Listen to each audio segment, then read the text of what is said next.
What's going on, y'all? So I didn't really have any video planned, so I figured I'll just show y'all a little bit. I got this recently. We got it used, but we're gonna pull out the old BlackJack 24. I'll show you what I did to it last night. Made some subtle adjustments on it. I did a maiden run, but I didn't have my camera mount, and so I just ran it on 4S. I got 38 miles an hour out of it. So if y'all have this boat, what was your stock 4S speed with the factory prop? I'm just curious, if like 40 miles an hour more or less was roughly what everybody got. But one person said to lower the strut, so I went ahead and just kind of pushed it down as far as I could.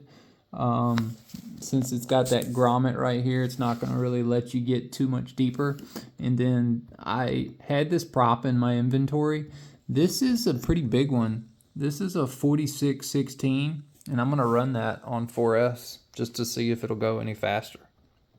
But I figured before we swap out the boat and do all sorts of craziness to it, and, RPM it to the world, I figured if the temps are running cool, why not just prop the shit out of it, I've got a big 5016 3-blade we could put on it. I've got the big Oxidine blue props, which are essentially ABC 1817s. I think I do have an ABC 1817 that would actually fit on this, but that's why I'm trying this. This is a detongued 4616, so they're really similar to the factory prop. But I'll show you what I did to it last night. So, keeping with the whole color-coded theme, I decided to change the water cooling lines. Red and black. Red and black, And so we got one coming in. These are just your incoming lines. So my outgoing are still the clear lines, because this boat actually takes an enormous amount of cooling line now, honestly. Because the cooling exits are in the back instead of on the side, you've got 4 full runs of hose. But this is the bigger hose. This is, or I guess you would call it the thin Offshore Electric's cooling hose. But put me a spring there, that way it doesn't kink. Also put me a nice spring there. And these springs that I'm using are just from Harbor Freight. They sell a spring kit for like $6. And I just take a spring that's completely collapsed and I just grab it and stretch it. And that's essentially, this is essentially what it comes out looking like. And then to get it like this, I'll just snip the end off of it. So you can grab it with a pair of needle nose on one end and hold the other end with a needle nose, and you can get it to fully stretch like this one is. And then on the ends, if people don't know, you cut off a little piece, put it on your needle nose, expand it like a rubber band, and then pop it over the hose, and that's essentially like a zip tie, and it holds it on pretty good. So I have pretty good success with that, but that's Big B's trick. He taught me it, and I have so far used that on every single one of my builds. Changed the Proboat servo to a typical digital DS servo, 25 kilogram. I had a blue that was 20, but I decided to go with 25 strictly because it was black and red. Looks cool. So, got an upgraded prop, upgraded cooling lines, upgraded servo. So, we're ready for the water. So, that's all I've done as far as changes to this. I've only ran it on the water once, and no, unfortunately, I do not have run footage. Like I said, I didn't have my camera mount. But we're going to go put this back on the shelf, and then we're going to do an unboxing of some new parts that we got. Now, as far as the, what is that, Valvryn? I don't know, I'm just going to call it the Valerian, because I always thought it was called the Valerian. But this boat came with a battery that just isn't for the boat. So I have 3 batteries from C&HL coming, and we'll run that boat with those batteries. It really needs the proper battery setup. The boat just handles terribly. But another thing, and the reason why I'm mentioning this has a weird shaft. So it's a 130 cable to a weird tiny little 4mm shaft. So that is part of what I'm about to unbox here. So I'm gonna go ahead and cut this open, and we'll dump all the stuff out, and then I'll show you what projects are for what, because there's there's a whole lot in this box from Offshore Electrics. All the goodies in the packing peanuts. Let's make a mess. Nice. Okay, that's all good. Man, let me clean up these packing peanuts. Okie dokie. Let me pull this out so nobody gets my address, which I'm not really too worried about. All the Offshore Electric's goodies. Okay, so here is a big, long, giant cable. This is a TFL cable, I believe, or maybe this is the Offshore Electric's cable. I can't remember. Let me look at this. Cable.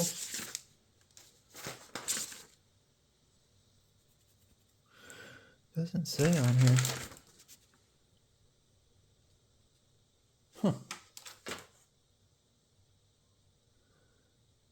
One piece TFL cable. Okay. Now, one thing that I read on the website, and this is weird, I don't know if anybody else has paid any mind to this. If you look at the typical flex cable, 3/16, it's labeled as a 3.25 inch hard shaft.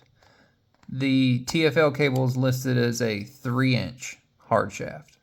So I don't know if there's actually a difference, but I wanted to order it just to see, you know. Good Lord, look how long that is. This is ridiculous. I swear this thing is, 30 inches long, which it may be. It may be 30 inches long. Is it? It's 620 millimeters long. Let's go over here to our chart. 620 millimeters. 620 would be here. It's 24 inches. Mat's already coming in handy, man. Check that out. That's so cool. I really like that mat. Okay, so we've got some traditional water cooling line. We've got some small water cooling line. That's what I use for the shrimp riggers. That's the 7/32 cooling line. And then this is the 9/32 cooling line. I actually like this the most, honestly. I had my best experience with it. I got some large boots. I got some mediums and some large. There's some weird drive dogs. All right, so here is the cooling block for the cooling mod on that Mad Max ESC that I did. This is essentially the cooling block that you would want for that Mad Max 7 or Mad Max 6 or Mad Max 8 or the XC6 or XC8, whatever it is. This is the one that you would use. There's a part number, 531B3A. And let's see, I'm trying to tell you the dimensions. It's 42 by 32. That's very, very close to the actual size of the heating sinks on that ESC. So here is the odd step down shaft, right? So this is the shaft that's actually for the Proboat Recoil 18. So the new Recoil 2, which is the small one. This is an actual upgrade shaft that Offshore Electric sells for that boat.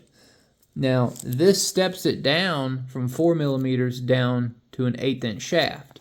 So my theory is when we come over here to the Valvryn, I think I can actually make this shaft work in this strut. And I'll JB weld in a 130 cable, which I have plenty of those now. And I'll actually be able to run my 1/8 inch props on this boat with this shaft. Now, I'm not 100% on that. I'll make a video on it, and clarify if this actually does work. Because I don't think I can actually find a flex cable for this boat anymore. The beautiful looking boat, like absolutely beautiful, impeccable looking. There was no scratches, no nothing. I swear, the guy told me he has affiliation with the gentleman who creates SMC batteries. And I met him in Richmond, Virginia, and he sold me this boat sitting in front of the hobby shop. And he said he's got 3 of them. So this was kind of like his shelf queen. And I don't know. I love Big B's 10-shock version of the F1. And I just always saw this online. Always thought it was beautiful. But to me, it requires the right battery. And I just don't have any 3300 mAh packs. So we've got a couple of those coming. And we'll see if this shaft upgrade will work. Got a new barrel. This is the adjustable stinger barrel that I run on the Dominator.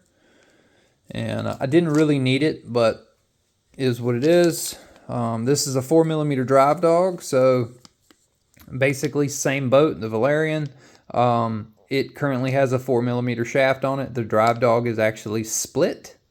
I've never seen a drive dog do what it did, but it literally split in 2. So probably just cheap China, drive dog, whatever. Let's see what we got here. So these are our 3/16 drive dogs.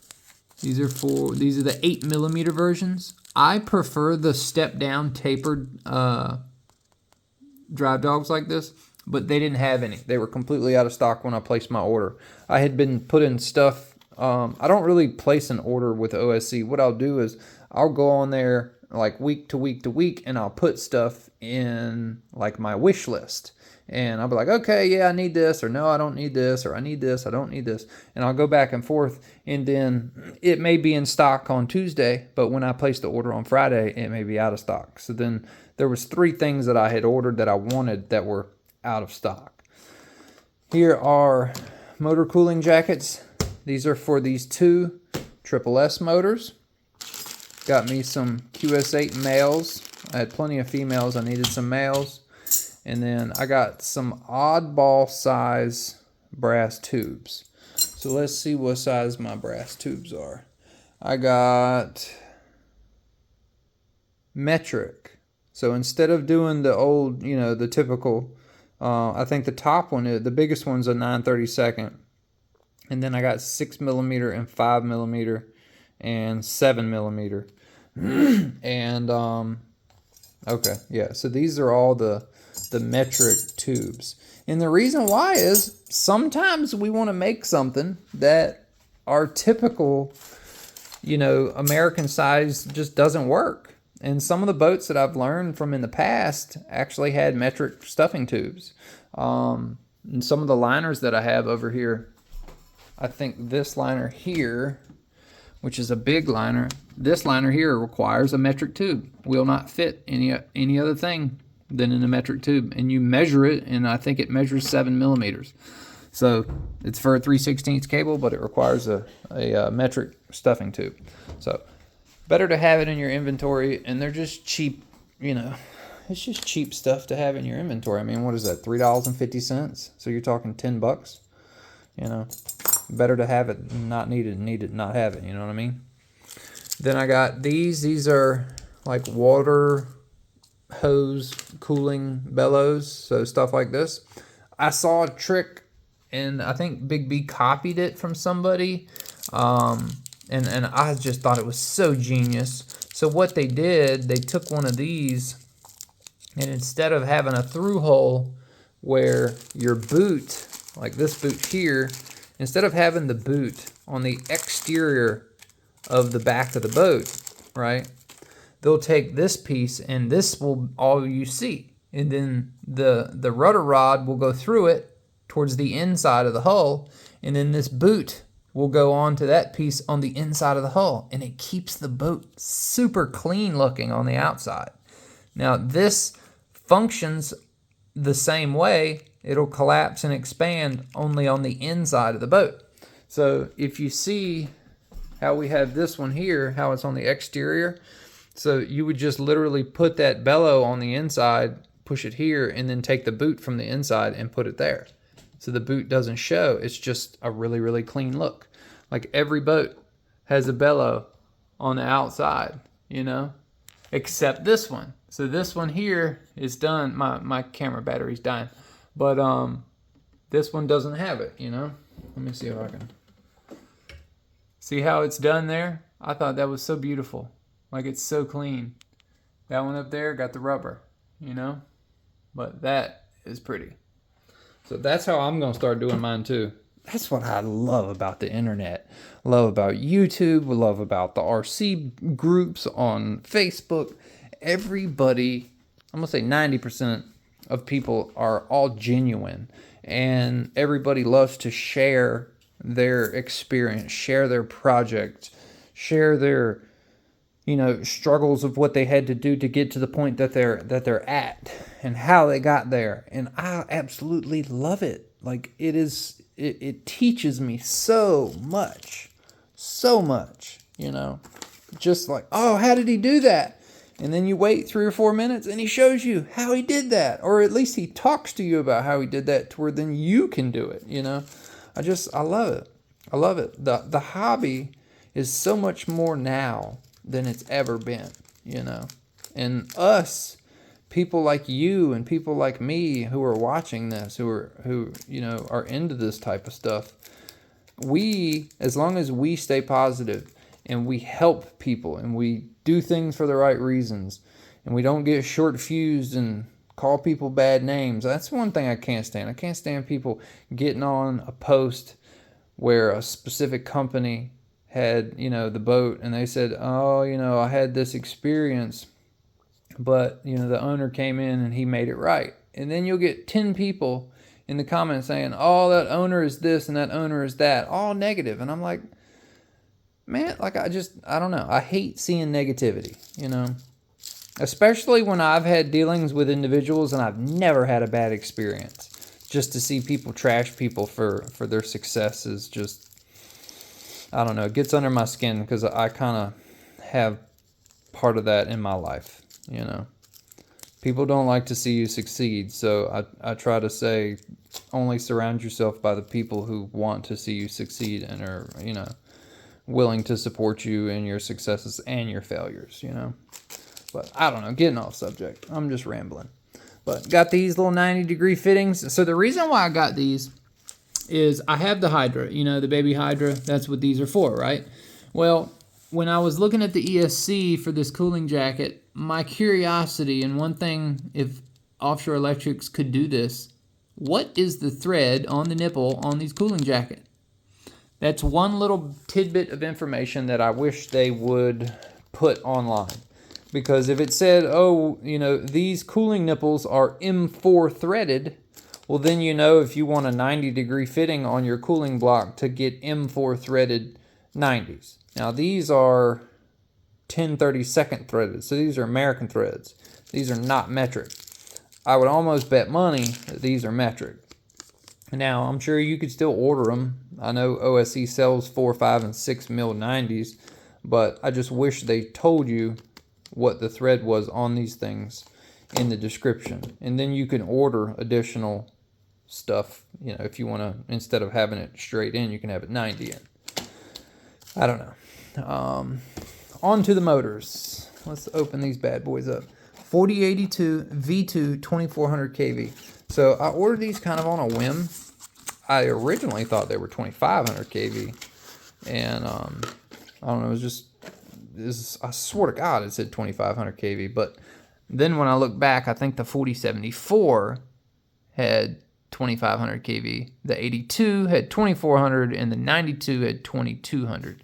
So I already have 2200 kV motors in my Cheetah, and they're the Leopard hobby motor. Well, I personally am getting to a point where I like SSS motors almost more than any other brand. Now, if you compare a SSS motor to a TP motor strictly based on the weight of the motor, they're identical. So if you take a 4082 TP motor that's 2400 kV just like this and put it on a scale, it is going to be within about 1.5% to 2% of the exact same weight by gram. It's crazy. It's crazy. I have a feeling the internal construction of these and TP motors are eerily similar. And the amount of power you get out of a SSS motor and the amount of voltage that can take the abuse These motors can take abuse. These motors can get overvolted and continue to run. My Leopard hobby motors, they do not like heat. They're very efficient, but they do not like to be overvolted. When it tells you what the max is, you better stick to the max. Now, I've yet to blow one up, but I've put a lot of voltage on a Triple S motor, and it didn't cook it, and it still runs. It's just, they're built like a brick shit house.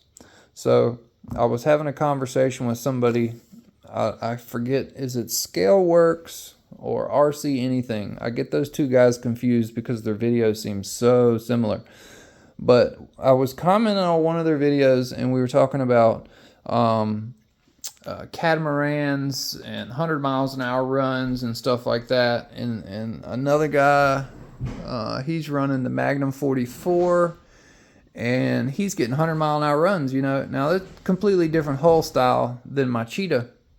But I said that these guys that are getting 120 miles an hour and they're not showing you their setup, I believe they're running 2400 kV motors.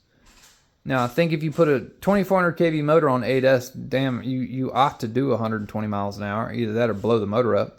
But I think 2400 kV with a Hydra backing it and pushing it on 6S should propel that boat to 100 miles an hour. Now, its current setup with the Leopard hobbies and the 2200 kVs, it, in theory, should be able to do 100 miles an hour. Let me go ahead and I'll pull this off the shelf and we'll look at it.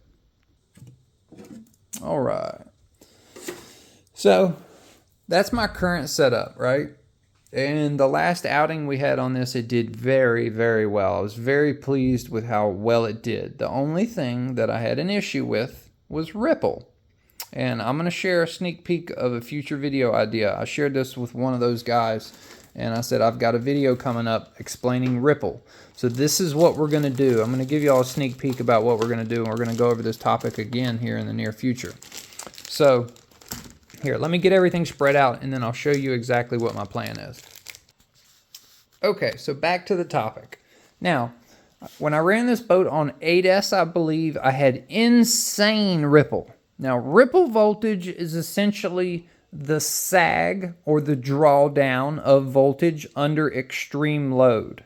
So if your battery, say your battery's putting out 25 volts, and you gas it and you go, and it drains that battery down to 18 volts while it's under that load, it's pulling the battery under its like minimum threshold of safety, because LiPo batteries need a specific low end voltage in order not to swell or create an insane amount of heat or resistance.